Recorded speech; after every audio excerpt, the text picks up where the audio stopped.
ஓம் அகிலாண்ட நாயகியே போற்றி. ஓம் அஷ்டமி நாயகியே போற்றி. ஓம் அபயம் தருபவளே போற்றி. ஓம் அசுரரை வென்றவளே போற்றி. ஓம் அன்பர்க்கு எளியவளே போற்றி போற்றி. என் அன்பு குழந்தையே, உனக்கான நல்ல விஷயங்களை செய்து கொடுப்பதற்காகவே உன் தாயானவள் இன்று உன்னை தேடி வந்திருக்கின்றேன். என் தங்க குழந்தையே, இன்று உன் அம்மா உனக்கு சொல்ல வந்திருக்கின்ற வாக்கினை நீ தவிர்க்காமல் கேட்க வேண்டும். ஏனென்றால் இது உனக்கான வாக்கு. உன்னை நல்வழிப்படுத்துவதற்காகவே உன் தாயானவள் தினம்தோறும் உனக்கு இந்த வாக்கினை உன் கண்ணில் படும்படி செய்து கொண்டிருக்கின்றேன் என்பதனை நீ மறந்துவிட. நீண்ட நாட்களுக்கு பிறகு உன் குலதெய்வத்திடமிருந்து உனக்கு ஒரு நல்ல குறி வந்திருக்கின்றது. அவர்களிடமிருந்து உனக்கு நல்ல செய்தி ஒன்றும் வந்திருக்கின்றது. இந்த நாளில் அவர்களிடத்தில் உனக்கு ஒரு செய்தி வருகின்றது என்றால் அதற்கு காரணமில்லாமல் இல்லை. அதனால் என் தங்கமே, இந்த செய்தியினை நீ முழுமையாக கேட்டுவிட்டு அவர்கள் என்ன சொல்ல வருகிறார்கள் என்பதனை நீ புரிந்து கொண்டால் போதும். என் தங்கமே, இந்த நாளில் நீ இந்த தாயானவளுக்கு நிச்சயமாக பூஜைகள் செய்ய வருவாய். என் தங்கமே, அம்மா அந்த நாளில் உன்னை எதிர்நோக்கி காத்து கொண்டிருக்கின்றேன். என் பிள்ளை எனக்கு என்னவெல்லாம் செய்வாய் என்பதில் அம்மா அதிக ஆர்வத்தோடு காத்து கொண்டிருக்கின்றேன். என் குழந்தைக்கு என் மீது இருக்கின்ற அன்பு அதிகம் என்பது நான் ஏற்கனவே உணர்ந்ததுதான். இருந்தாலும் இந்த நாளில் நீ ஒவ்வொரு நாளும் ஒவ்வொரு தெய்வத்தின் அம்சத்திற்கு பூஜைகளை செய்தாலும் எனக்கு நீ பூஜைகளை செய்வதில் அவ்வளவு அன்பு காட்டுகின்றாய் அல்லவா? நீ எத்தனை ஆர்வமாக இருக்கின்றாயோ இல்லையோ, உன்னுடைய தாயானவள் நான் அத்தனை ஆர்வமாக இருக்கின்றேன். குலதெய்வத்தின் அருளோடு நீ செய்வாயானால் என் தங்கமே, அப்படிப்பட்ட குலதெய்வத்தின் இல்லத்தில் உன்னுடைய இல்லத்தில் நிரந்தரமாக இருக்க வேண்டும் என்றால் நீ அதற்கு என்ன செய்ய வேண்டும் என்று தெரிந்து கொள்ள வேண்டும் அல்லவா? உன்னுடைய குலதெய்வம் இல்லத்தில் நிரந்தரமாக இருக்க வேண்டும் என்ற ஆசை உன் மனதிற்குள் இருக்கின்றது அல்லவா? அந்த ஆசையை உன் அம்மா நான் இன்று நிறைவேற்றி தரப்போகின்றேன் என் தங்கமே. அதற்கான வாய்ப்புகள் சற்று குறைவாகத்தான் இருக்கின்றது என்றாலும் குலதெய்வம் ஒன்றுக்கு வரும்பொழுது அவர்கள் உனக்கு எல்லா நன்மைகளையும் வழங்க வேண்டும் என்று நினைப்பது நியாயமான கோரிக்கைதானே? என் பிள்ளை, நீ நினைப்பது நியாயம்தானே? அவர்களை அங்கே நிரந்தரமாக உன்னால் குடியிருக்க வைக்க முடியாவிட்டாலும் இன்று அவர்கள் உன் இல்லத்திற்கு வருகின்றார்கள் என் தங்கமே. அப்படி குலதெய்வம் உனக்கு அனைத்து நன்மைகளையும் வழங்குவதற்கு உன்னிடத்தில் நீ என்ன செய்ய வேண்டும் தெரியுமா என் தங்கமே? அம்மா சொல்கின்ற இந்த விஷயத்தை நீ கவனமாக கவனித்து அதனை செய்து பார்த்து நிச்சயமாக உன்னுடைய குலதெய்வம் உனக்கு எல்லா அருளையும் வழங்குவார்கள்.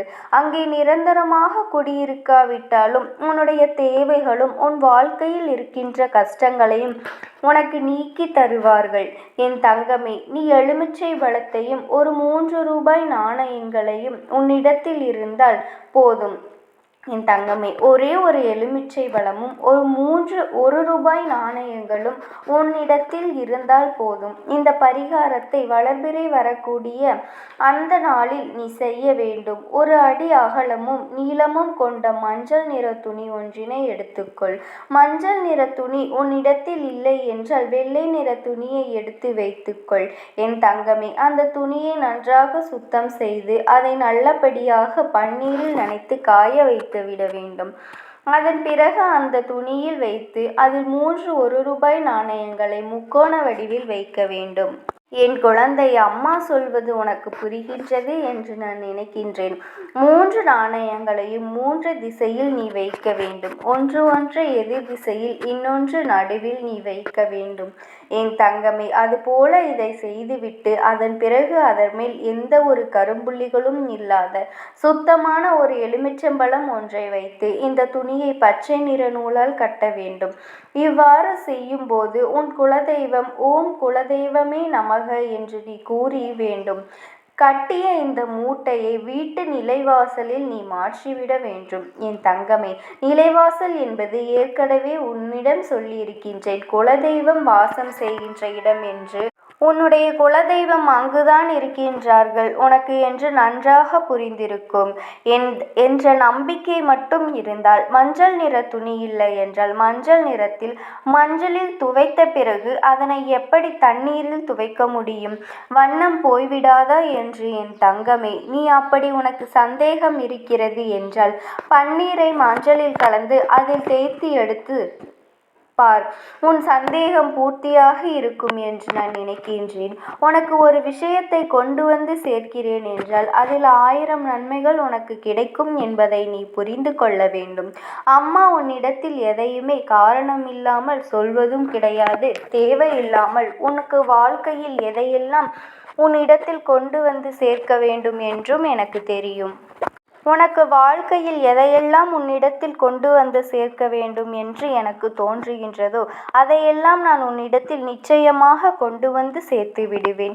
இப்போது உனக்கு இருக்கின்ற கஷ்டங்களுக்கு உன்னுடைய குலதெய்வத்தினுடைய அன்பும் அருளும் உனக்கு தேவைப்படுகின்றது என் தங்கமே. அந்த அன்பையும் அருளையும் நீ நிரந்தரமாக பெற்றிருக்க வேண்டும் என்றால் நீ இதை செய்து நிச்சயமாக உனக்கு பலன் கிடைக்கும் என் குழந்தையே. நான் உனக்கு இதனை சுருக்கமாக சொல்கின்றேன். இன்னொரு முறை தெளிவாக புரிந்து கொள் என் குழந்தையே. மஞ்சள் நிற துணியை எடுத்துக்கொண்டு அதில் 3 1 நாணயங்களை நீ முக்கோண வடிவில் வைத்துவிட்டு அதனுள் நீ நல்லதொரு எலுமிச்சம்பழம், எந்த ஒரு கரையும் படியாத ஒரு எலுமிச்சம்பழத்தை அதனுள் வைத்து பச்சை வண்ண நூலை வைத்து கட்டி அதை உன்னுடைய இல்லத்தின் நிலைவாசலில் கட்டிவிட வேண்டும். அதை நீ உள்புறமாக கட்டி வெளிப்புறமாக தெரியும்படி கட்ட வேண்டும். நிச்சயமாக உன் குலதெய்வத்தின் அருள் அங்கு நிரந்தரமாக இருக்கும் என்பதை நீ புரிந்து கொள்வாய். நீ தினமும் வீட்டில் பூஜைகளை செய்யும் போது, ஆராதனைகளை காட்டும் போது நீ அதற்கும் சேர்த்து காட்டிவிட வேண்டும் என் தங்கமே. ஒரு விஷயத்தை தெளிவாக புரிந்து கொள். எத்தனை தெய்வங்களை நீ வணங்கினாலும் சரி, எத்தனை பேரை நீ கையெடுத்தாலும் சரி, எதுவாக இருந்தாலும் உன் குலதெய்வத்தினுடைய அருள் இருந்தால் மட்டுமே மற்றவர்களும் உனக்கு உதவி செய்வார்கள் என்பதனை நீ புரிந்து கொள்ள வேண்டும். நான் உனக்கென்று ஒன்றை செய்ய நினைக்கும் போது உன்னுடைய குலதெய்வம் அதை தடுத்து நிறுத்திவிட்டால் நிச்சயமாக அதை என்னால் ஒருபொழுதும் செய்ய முடியாது. இன்று நான் தனியாக தர நினைப்பதை கூட அனுமதிக்க முடியாது. அவர்கள்தான் என்பதை நீ புரிந்து கொண்டு எந்நாளும் குலதெய்வத்திற்கு நீ முக்கியத்துவம் கொடுக்க வேண்டும் என் பிள்ளை. நீ அதனை புரிந்து கொண்டு நடக்கின்ற வேளையில் நிச்சயமாக உனக்கு குலதெய்வத்தினுடைய அருளும் ஆசிகளும் என்றுமே நிலைத்திருக்கும் என் தங்கமே. வருடத்திற்கு ஒரு முறையாவது உன் குலதெய்வம் இருக்கின்ற இடத்தை தேடி சென்று நீ வணங்க வேண்டும். குலதெய்வத்தை தேடி செல்லும் போது நீ வணங்கி வேண்டும். குலதெய்வத்தை தேடி செல்லும் போது உன் இல்லத்தில் வாங்கி வைத்திருக்கின்ற சர்க்கரையை நீ எடுத்து செல். அதனை அங்கு சென்று வாங்கி வைக்கக்கூடாது. குலதெய்வ கோயிலுக்கு செல்லும் போது எந்த பொருளை கொண்டு செல்வதாக இருந்தாலும் அதை ஏற்கனவே உன்னுடைய இல்லத்தில் வாங்கி வைத்து எடுத்து செல்வதாகத்தான் இருக்க வேண்டுமே தவிர அங்கு சென்ற பிறகு அந்த இடத்திலிருந்து வாங்கி கொண்டு எதையும் குலதெய்வ கோயிலுக்கு நீ கொண்டு செல்லக்கூடாது. இதுவெல்லாம் ஏற்கனவே அறிந்ததாக இருந்தாலும் அம்மா உனக்கு மீண்டும் ஒரு முறை ஞாபகப்படுத்துகின்றேன். இந்த தாயானவள் உன் வாழ்க்கையில் வந்த பிறகு என் வாழ்க்கையில் ஏதேனும் மாற்றங்கள் ஏற்பட்டு இருக்கிறதா என்று ஒரு முறை சிந்தித்துப்பார் என் தங்கமே. இந்த நாளில் என் பிள்ளை மனமகிழ்ச்சியோடு நீ இருக்க வேண்டும். எந்த ஒரு விஷயத்திலும் மனம் தளராமல் நாம் நிச்சயமாக இந்த பூஜையை நல்ல முறையாக செய்து முடிப்போம் என்ற நம்பிக்கையோடு நீ இருந்துவிட்டால் போதும். உன்னுடைய மனதிற்கு எல்லாமே நல்லபடியாகத்தான் நடக்கும் என்பது எந்த ஒரு மாற்று கருத்தும் கிடையாது. நல்ல எண்ணங்களையும் நல்ல சிந்தனைகளையும் கொண்ட என்னுடைய பிள்ளை வாழ்க்கையில் நிச்சயமாக நல்ல நிலைக்கு வந்திருப்பாய் என்பதில் ஒரு மாற்று கருத்துமே எனக்கு இல்லை. உனக்கு அந்த நம்பிக்கை இருந்துவிட்டால் போதும். நிச்சயமாக நீ வாழ்க்கையில் அடைய நினைத்த விஷயங்கள் எல்லாம் அடைந்து விடுவாய். அம்மா சொல்வதெல்லாம் உடனடியாக நடக்கவில்லை என்றாலும் அது வெகு விரைவாகவே உன் வாழ்க்கையில் நடக்கும் என் தங்கமே. எந்த ஒரு கஷ்டமான சூழ்நிலையை கண்டும் நீ பயப்படாதே. உன் தாயானவள் நான் எப்பொழுதும் உனக்கு துணையாகவே இருப்பேன். எவ்வளவு பெரிய இக்கட்டான சூழ்நிலை வந்தாலும் என் நாமத்தை மட்டும் நீ மனதார உச்சரித்து கொண்டே இரு.